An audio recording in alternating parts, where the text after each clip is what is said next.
अक्सर कॉलेज के स्टूडेंट्स पूछा करते हैं कि मैं अपना स्टार्टअप शुरू करना चाहता हूं, बट कॉलेज की पढ़ाई में इतना प्रेशर है, मैं अपना स्टार्टअप कैसे शुरू करूं।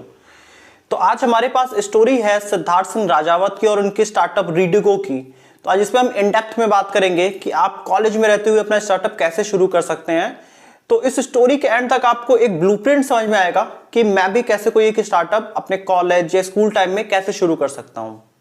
हेलो दोस्तों, मेरा नाम है दीपक, आप देख रहे हैं डिजिटल आर्ट। तो आज हम बात करेंगे स्टार्टअप रीडिगो की और इनके फाउंडर सिद्धार्थ सिंह राजावत की, जिन्होंने अपने कॉलेज के टाइम में ही, अपने इंटर्नशिप के टाइम में अपना एक बिजनेस प्लान सोचा, अपनी एक प्रॉब्लम को एनालाइज करते हुए, और उसके बाद उन्होंने कॉलेज के एंड होने से पहले तक अपना स्टार्टअप शुरू कर दिया और वो आज स्टार्टअप काफी अच्छे से ग्रो कर रहा है। तो आइए इस पे शुरू से शुरू करते हैं।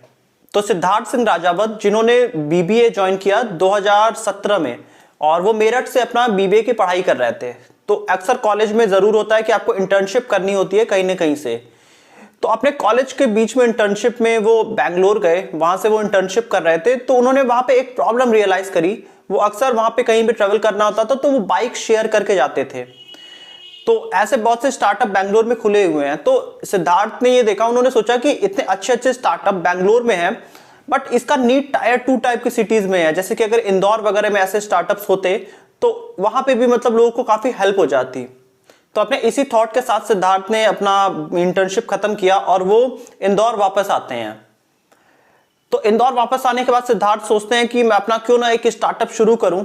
और उसके बाद तो काफी सोचने के बाद सिद्धार्थ सोचते हैं कि क्यों ना मैं इंदौर में ही एक अपना स्टार्टअप शुरू करूं, क्योंकि वहां पे कोचिंग, कॉलेज और यूनिवर्सिटी का हब है इंदौर, अगर हम छोटे सिटीज में ही माने, टायर 2 टाइप की सिटीज में।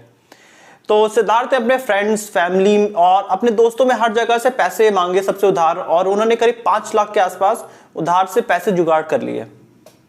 तो सिद्धार्थ ने यहाँ पे रियलाइज किया कि जो स्कूटर शेयरिंग का बिजनेस है, मतलब अगर हम बात करें कि आप अगर स्कूटर कहीं से आपको मिल जाए और आप एक डेस्टिनेशन से दूसरे डेस्टिनेशन जाएं और वहां पे आप स्कूटर वापस उनको जमा कर दें और जो बीच का किराया होगा वो आप उन्हें दे दें, यही होता है स्कूटर शेयरिंग बिजनेस। तो उसका इन्होंने पोटेंशियल काफी देखा था बैंगलोर में, और उन्हें लगा था कि ये इंदौर और छोटे शहरों में बहुत ज्यादा ये चल सकता है। तो सिद्धार्थ ने जो 5 लाख रुपए जो जोड़े थे, उससे उन्होंने क्या किया, अपनी एक कंपनी रजिस्टर्ड की 2019 मई में, टेलाडा टेक्नोलॉजीज, और उसमें उन्होंने अपना ब्रांड नेम बनाया रीडिगो। और इसके बाद सिद्धार्थ ने 5 इलेक्ट्रिक स्कूटर्स खरीदे, और इलेक्ट्रिक स्कूटर खरीदने के पीछे उनका ये इंटेंशन था कि मतलब ये इसकी कॉस्ट बहुत ज्यादा लोगों के ऊपर ना आए, मतलब मिनिमम कॉस्ट में, क्योंकि इलेक्ट्रिक व्हीकल को सिर्फ चार्ज करना होता है और चार्जिंग में बहुत कॉस्ट नहीं आएगा। तो इलेक्ट्रिक व्हीकल लोग बहुत इजीली हायर करके जा सकते हैं अपने एक डेस्टिनेशन से दूसरे। और सेकंड थिंग, उन्होंने एक चीज बहुत दूर का सोचा कि गवर्नमेंट और पूरी दुनिया इस समय फोकस कर रही है इको फ्रेंडली एनवायरनमेंट पे। तो इस तरह से जो फ्यूचर होने वाला है वो इलेक्ट्रिक व्हीकल का ही होने वाला है। तो इस तरह से सिद्धार्थ ने 5 इलेक्ट्रिक व्हीकल खरीदे और अपना ये स्टार्टअप शुरू किया। सो स्टार्टिंग में सिद्धार्थ ने बहुत ही इनिशियल लेवल से शुरू किया और उन्होंने 5 स्कूटर्स के लिए छोटे छोटे हब बनाए, मतलब कॉलेजेस के बीच में अपना छोटे छोटे डेस्टिनेशन बनाए जहां पे आप स्कूटर पिक भी कर सकते हैं और जमा भी कर सकते हैं। तो इस तरह से सिद्धार्थ ने यहाँ पे टेक्नोलॉजी का भी काफी अच्छा यूज किया। इन्होंने IoT, इंटरनेट ऑफ थिंग्स का यूज किया और उसको कीलेस स्कूटर बना दिया। मतलब आप सिर्फ एक कोड, इनके ऐप के थ्रू आप कोड स्कैन करिए और उससे वो बाइक स्टार्ट हो जाती है, और उसके बाद आप अपनी डेस्टिनेशन पूरी कीजिए उससे। और जहां पे भी आपका कॉलेज हो या स्कूल हो, आप वहां पे उसके आसपास जिनका जो भी इनका नियरेस्ट हब होगा, जहां से आप इनकी स्कूटर आप जमा करके आप इनको पेमेंट करके आगे जा सकते हैं।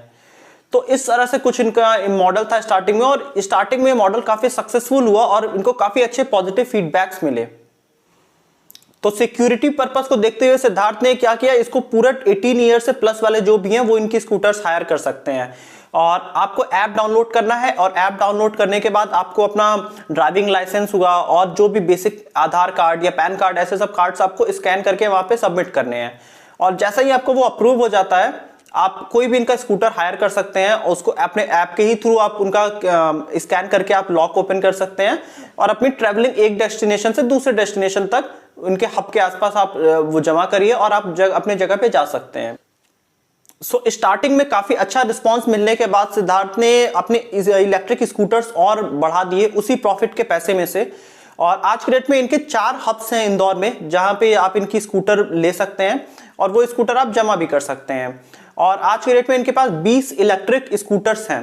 और अगर हम बात करें कि ये अपनी स्कूटर परचेस करते हैं एम्पियर इलेक्ट्रॉनिक्स से, जो कि स्कूटर इलेक्ट्रिक स्कूटर्स बनाती है, तो उसी को ये IoT इनेबल्ड पूरा सिस्टम से ये तैयार करते हैं और यहाँ पे लोगों को ये डिलीवर करते हैं। तो अगर हम यहाँ पे सिद्धार्थ का टारगेट ऑडियंस समझेंगे तो हमें सिद्धार्थ का यहाँ पे माइंडसेट भी समझ में आएगा कि कितना दूर का उन्होंने सोचा। अगर हम इंदौर के ज्योग्राफिकल लोकेशन पे बात करें तो इंदौर में 5 से ज्यादा यूनिवर्सिटीज हैं और जहाँ पे 50 से ज्यादा प्राइवेट कॉलेजेस हैं और 500 से ज्यादा कोचिंग्स हैं। तो एक तरह से एजुकेशन हब टाइप का इंदौर है। और एक छोटे से टायर 2 सिटी में अगर इनके 4 हब अभी हैं, तो इस तरह से ये ऑपरेट करना इन्होंने शुरू किया। और इनका एग्जैक्ट जो टारगेट ऑडियंस है वो यूथ है, मतलब जो कि कॉलेज में पढ़ता है या कॉलेज के लिए प्रिपरेशन कर रहा है। क्योंकि आज के डेट में अगर आप अपने लिए भी सोचोगे, अगर आप कहीं बाहर जाते हो और आपको स्कूटर वगैरह आपको बहुत ही लो प्राइस पे अगर आपको मिल जाए तो आप बहुत इजीली उसे हायर कर सकते हो। मतलब आप 20-30 रुपए का आप ऑटो का किराया देने की वजह अगर आपको स्कूटर मिलता है और आप उसे खुद चला के जाते हो तो आप बहुत इजीली ये सब चीजें हायर करने की सोचेंगे, क्योंकि आज का यूथ यही सब चीजें डिमांड करता है। तो इस तरह से लोगों की नीड जो थी वहां के स्टूडेंट्स की, वो सिद्धार्थ ने बहुत अच्छे से समझा और स्टार्टिंग में ही उन्हें पॉजिटिव फीडबैक दिखने लगा। तो अगर हम इनकी पूरी प्राइसिंग की बात करें तो ये पर किलोमीटर ये 3 रुपए चार्ज करते हैं और पर मिनट का ये 50 पैसे, मतलब ये दोनों चीजें ऐड होके पूरा काउंट होता है, मतलब कि आपका कितना किराया हुआ शुरू से लेकर अंत तक। और इसकी अगर बात माने तो हम करीब 1,500 से ज्यादा इनके यूजर आज की डेट में अभी हैं, पिछले 1.5 से 2 सालों में ही। और हम अगर बात करें इनकी तो ये हर महीने 500 से ज्यादा ये राइड दिया करते हैं। और अगर इनका हम रेवेन्यू माने तो एग्जैक्ट तो डेटा नहीं है, बट इनका डेली का रेवेन्यू 4 फिगर में होता है, मतलब 4 डिजिट में इनकी रेवेन्यू डेली की होती है। तो मतलब ये स्टार्टअप काफी अच्छे से ग्रो कर रहा है। और जब 4 स्कूटर 5 स्कूटर से इन्होंने शुरू किया था, वहां से 20 स्कूटर तक आ चुके हैं। तो मतलब ये बहुत ही एग्जैक्टली ये प्रॉफिटेबल और पॉजिटिव मॉडल इनका चल रहा है वहां पे। तो यहाँ पे अगर हम सिद्धार्थ का बिजनेस माइंडसेट समझे और जो गलती बाकी लोग करते हैं, सिद्धार्थ ने एक बहुत ही एक पर्टिकुलर नीश पे इन्होंने फोकस किया। मतलब सिर्फ स्टूडेंट्स को इन्होंने स्टार्टिंग में फोकस किया। मतलब अगर सिद्धार्थ चाहते तो वो सोचते कि क्यों ना मैं दिल्ली से शुरू करूं या मैं ऑफिसेस को टारगेट करूं, बट ऑफिसेस में ये चीजें पॉपुलर होने में थोड़ा टाइम लगेगा। लेकिन स्टूडेंट्स जो होते हैं ना, वो बहुत जल्दी कोई भी चीजें अडॉप्ट करते हैं, और जो यूथ आज के डेट में है। तो आपको इसी तरह अपना टारगेट ऑडियंस चुनना है और आपको उसी के आसपास ही रहना है। तो अगर हम इनका फ्यूचर का माने तो ये आने वाले टाइम में ये इंदौर में ये 1000 इलेक्ट्रिक व्हीकल्स ये लाना चाहते हैं और अपने हब्स और ज्यादा बढ़ाना चाहते हैं। तो मतलब ये हर पर्सन को बहुत इजी कर देना चाहते हैं कि अपनी ट्रैवलिंग उनकी। तो इस तरह से अगर हम इनका ये मॉडल देखें तो ये बहुत ही अच्छे से इन्होंने आगे तक बढ़ाया है। तो अगर हम स्कूटर शेयरिंग बिजनेस का अगर हम मॉडल देखें तो ये फ्यूचर में इसकी बहुत ज्यादा ग्रोथ है। और अगर ये इलेक्ट्रिक स्कूटर है तो ग्रोथ और भी ज्यादा है, क्योंकि गवर्नमेंट भी फोकस कर रही है और हमारा इन्वायरमेंट भी यही चाहता है कि हम इलेक्ट्रिक चीजों पे आगे मूव करें, क्योंकि पॉल्यूशन जितना कम होता जाए। तो अगर हम प्रीसेंट और स्ट्रेटेजिक इंटेलिजेंस के एक सर्वे की रिपोर्ट के माने तो आने वाले फ्यूचर में 2024-25 तक ये मार्केट जो है स्कूटर शेयरिंग का, ये करीब $94 मिलियन के आसपास हो जाएगा। मतलब आप इनका फ्यूचर बहुत ही अच्छा देख रहे हैं और हर साल दर साल इसमें करीब 20% की ग्रोथ आती जा रही है। तो मतलब अभी इन टाइप के स्टार्टअप्स में बहुत अभी पोटेंशियल बचा हुआ है, क्योंकि लोग अगर जो जितने यूथ हैं वो मतलब स्कूटर्स और ये सब बाइक्स इन्हीं चीजों में ज्यादा फोकस करना चाहते हैं। तो अभी भी हमारे पास स्टार्टअप्स इसमें बहुत कम है। अगर हम बात करें कि कुछ बड़े स्टार्टअप इसमें जैसे कि हो गया यूलू हो गया या बाउंस हो गया, ये बैंगलोर और बड़ी सिटीज में अभी ये ऑपरेट कर रहे हैं। बट अभी भी अगर हम इंडिया में देखें तो जितने छोटे सिटीज है वहां पे इनका पोटेंशियल बहुत ज्यादा है। तो अगर हम ओवरऑल इस स्टार्टअप की बात करें तो जो सिद्धार्थ अपने इंटर्नशिप करने गए बैंगलोर में और वहां पे उन्होंने एक प्रॉब्लम देखा और वहां पे वो सॉल्यूशन प्रॉब्लम का हो रहा था, तो वही सॉल्यूशन बस इन्होंने उठाया और इंदौर पे इंप्लीमेंट कर दिया।